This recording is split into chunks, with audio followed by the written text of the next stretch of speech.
Menertawakan satu persatu anggota koalisi aksi menyelamatkan Indonesia, ditulis oleh Manuel Mawengkang di seword.com. Halo, assalamualaikum, jumpa lagi dengan Suara Samara di channel TV Jurnal. Mari kita lihat anggota koalisi Selamatkan Indonesia yang sepertinya bikin Indonesia makin kacau. Para tokoh dan aktivis yang hadir dalam acara pendeklarasian berdirinya Koalisi Aksi Menyelamatkan Indonesia di Fatmawati, Jakarta Selatan adalah orang-orang yang sepertinya memang sakit hati dan gak suka sama pemerintahan Indonesia yang dipimpin oleh Joko Widodo. Beberapa anggotanya yang lucu-lucu ini, mari kita menertawakan satu persatu anggota-anggota yang masuk ke dalam Koalisi Aksi Menyelamatkan Indonesia yang disingkat KAMI. Model-model orang beginian justru bikin Indonesia nggak selamat. Pertama adalah Din Syamsuddin. Orang ini adalah orang yang sepertinya pernah menawarkan diri menjadi capres Jokowi di tahun 2019 dan 2024. Tak dapat kursi, mendadak dia jadi orang yang sering kali mengkritik pemerintahan Jokowi tanpa dasar. Ya, kita tahulah kalau Din Syamsuddin ini temannya Amin Rais. Dua-duanya memang sering bikin lelucon di negara ini. Kedua adalah Abdullah Hemamahua. Siapakah orang ini? Dia adalah mantan petinggi KPK yang pernah mengatakan bahwa Prabowo adalah pelacur politik bila mengakui kemenangan Joko Widodo. Sudah sangat jelas bahwa Prabowo dan Sandiaga Uno sudah mengakui kemenangan Jokowi dan kepecundangan mereka. Abdullah Hemamahua ini mengatakan bahwa rekonsiliasi antara kubu Prabowo dan Jokowi pasca putusan MK untuk negara yang lebih baik merupakan hal yang tidak jelas. Ya, kalau bicara tentang rekan-rekannya Din Syamsuddin, Abdullah ini memang sepertinya juga sakit hati. Ketiga adalah Rocky Gerung. Nah, yang ini seru dibahas. Sudah terlalu banyak yang ia pamerkan sebagai kecerdasan yang sejatinya adalah sebuah kedunguan yang hakiki. Orang ini kalau bicara seolah-olah terlihat pintar, namun ya memang betul terlihat pintar. Orang yang merasa diri pintar biasanya adalah orang yang bodoh. Sedangkan orang yang tidak merasa diri pintar adalah orang yang mungkin pintar, mungkin mau pintar. Tapi Rocky Gerung ini mempertontonkan sikap yang sepertinya ia sok pintar dan justru membuktikan bahwa beliau adalah orang yang bodoh dan dungu, suka mendungu-dungukan orang. Kritikan-kritikan yang tidak jelas dan seringkali konyol ia lontarkan. Bahkan dia pun bersama dengan Said Didu pernah kedapatan kabur pakai ambulans. Artinya orang ini dibenci oleh rakyat sehingga harus kabur lewat ambulans. Keempat adalah Said Didu. Orang ini juga merupakan orang yang 11-12 dengan para pembenci Jokowi lainnya. Dia dipecat dari BUMN dan merasa tidak mampu untuk menahan amarahnya. Lantas, yang dia kerjakan adalah mengutarakan amarahnya lewat nyinyirannya yang sampai menyerap dia ke kasus hukum ketika menghina Luhut. Dengan model baju bersablon manusia merdeka, sama orang ini sepertinya tidak merdeka karena pikirannya sudah terjajah oleh kebencian. Kelima adalah Ihsanuddin Nursi.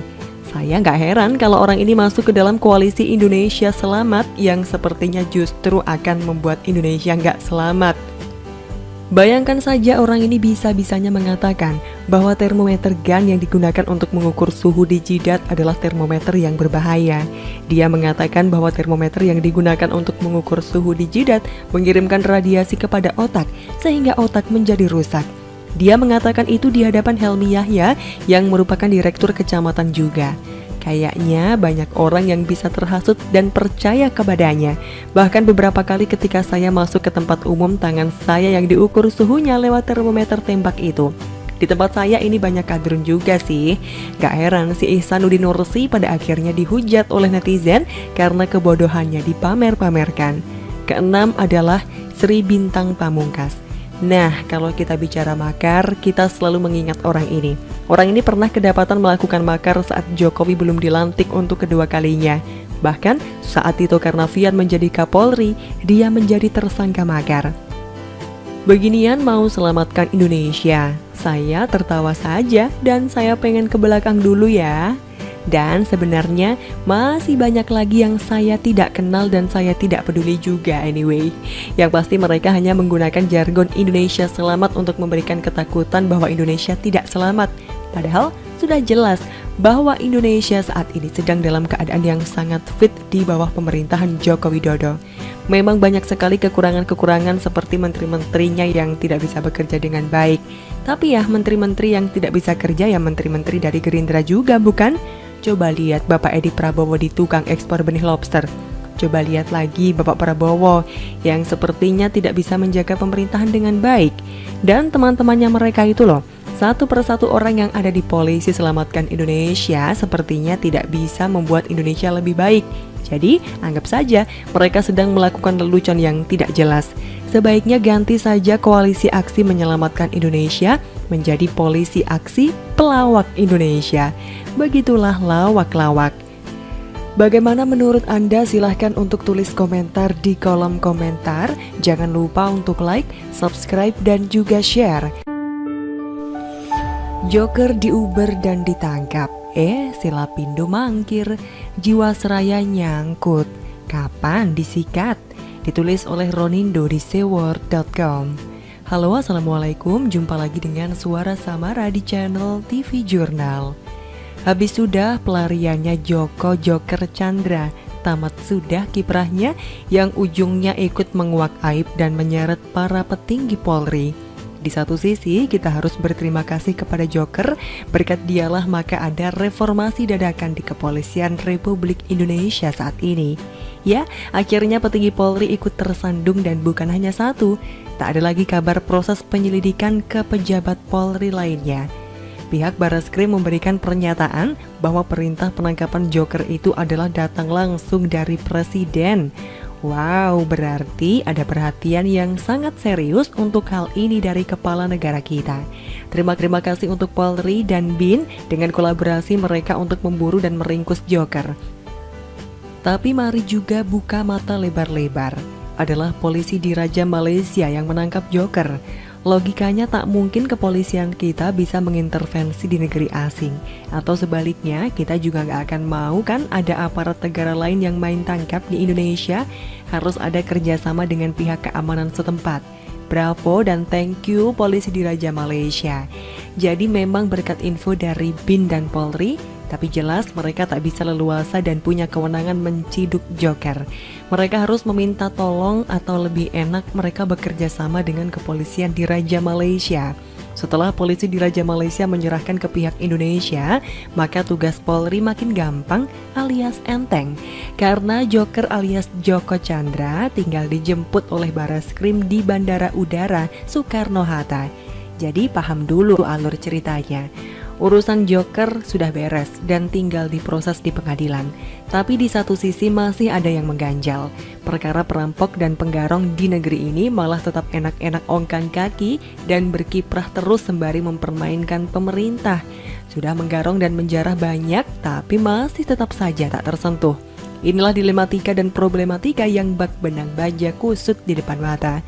Hutang Lapindo sudah ditagih berulang-ulang oleh Kemenku. Catat, dari tahun lalu sudah jatuh tempo. Tapi seperti biasa, grup Bakri hanya mem-PHP. Kemenku katanya mau kerjasama dengan Kejaksaan Agung, tapi Kejagung selalu limbung kalau ketemu Bakri. Terbaru, Lapindo mau bayar dengan asetnya, tapi aset berlumpur. Hello, memang gak punya akhlak kok. Jangan mau ditipu dengan aset berlumpur. Kerugian negara sudah tak bisa dihitung. Jebol dan garong di Lapindo berlanjut ke kerugian keuangan negara dari penempatan saham grup Bakri dalam portofolio asuransi Jiwasraya sebesar 1,77 triliun rupiah. BPK sudah menegaskan bahwa Jiwasraya adalah tanggung jawab pemerintah.